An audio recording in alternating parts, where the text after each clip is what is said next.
Ketanpalli municipality తీసుకుంటే పెద్ద ఎత్తున అరెస్టులు చేయటం, అక్కడ సింగరేణి కార్మికులు రెచ్చగొట్టడం, మంత్రి వివేక్ బాలకాసు కేసులు పెట్టడం, అరెస్టులు చేయటం, ఈ వ్యవహారం అంతా చూస్తుంటే ఏమనిపిస్తుంది? మేము ఎవరి పక్కన ఉన్నాం అనుకుంటాము?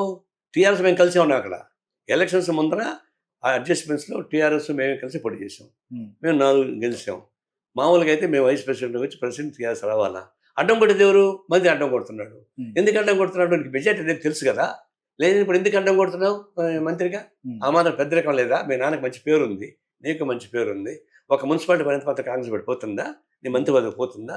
ఎందుకు చిల్లర పని చేస్తున్నావు? మేము నిర్ణయం ఖండిస్తున్నాం. అదే ఇక్కడ కూడా మహబూబాబాద్ కూడా ఆ కాంగ్రెస్ పార్టీ ఎంపీ ఏం చేశాడు?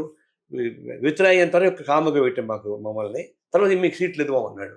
సీట్లు పోతే టీఆర్ఎస్ మమ్మల్ని సపోర్ట్ చేస్తూ ఉన్నారు. అప్పటికి వాళ్ళు ఒక 2 క్యాండిడేట్స్ విత్డ్రా చేయించారు. మాకు బలం ఉంది అక్కడ. మేము 5 సీట్లు అడిగాం. ఇప్పుడు 4 గెలిచాం కదా.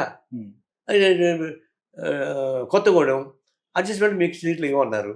మేము పోటీ చేసాం ఒంటరిగా. టీఆర్ఎస్ కూడా సపోర్ట్ చేసినట్టు మేము ఒప్పుకోలేదు. ఇండిపెండెంట్కి పోటీ చేసాం. ఇండిపెండెంట్కి మేము పోటీ చేసాం, ఇండిపెండెంట్ కాంగ్రెస్ పార్టీ పోటీ చేసింది. ఈక్వల్గా వచ్చినాయి.